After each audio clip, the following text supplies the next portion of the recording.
কাল রাতে পরিবারের সবাই মিলে ভয়ানক একটা ভূতের স্টোরি দেখে ঘুমিয়েছিলাম। তো মাঝরাতে হঠাৎই বিদ্যুৎ চলে গেল আর আমারও ঘুম ভেঙে যায়। অন্ধকারে হাতড়ে ফোন খুঁজতে গিয়ে ফোনটা ফ্লোরে পড়ে বন্ধ হয়ে যায়। শেষে কোনো উপায় না পেয়ে মোমবাতি জ্বালিয়ে ওয়াশরুমে যাচ্ছিলাম। হঠাৎ দেখি কেউ একজন চিৎকার দিয়ে ফ্লোরে পড়ে গেল। আমি দৌড়ে গিয়ে দেখি ভাবি। অনেক ডাকাডাকি করার পরও জ্ঞান আসলো না, তাই পানি আনতে যাই। তখন পরিবারের সবাই বেরিয়ে আসে। তো আমি এক হাতে পানি আর এক হাতে মোমবাতি নিয়ে আসছিলাম। এমন সময় দেখি সবাই একসাথে চিৎকার দিয়ে ফ্লোরে পড়ে গেল। আমি তো অবাক। ঘটনাটা কিছু বুঝতে না পেরে গিয়ে আবার ভাবিকে জাগালাম। ওমা, দেখি সে আমার দিকে তাকিয়ে আবারও অজ্ঞান হয়ে পড়ে গেল। ঠিক তখনই কারেন্টও চলে এলো।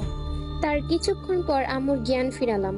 আম্মু কিছুক্ষণ আমার দিকে তাকিয়ে থেকে ঠাস করে একটা থাপ্পড় মেরে চলে গেল। আমি কিছু বুঝে ওঠার আগেই দেখি আস্তে আস্তে সবার জ্ঞান ফিরে এলো, আর সবাই কিছুক্ষণ আমার দিকে তাকিয়ে থেকে একটা করে থাপ্পড় মেরে যার যার রুমে চলে গেল। আমি অসহায়ের মতো গালে হাত দিয়ে কিছুক্ষণ দাঁড়িয়েছিলাম। কিছুক্ষণ দাঁড়িয়ে থেকে ওয়াশরুমে গেলাম। পরে আয়নার সামনে দাঁড়িয়ে বুঝতে পারলাম আসল কাহিনীটা।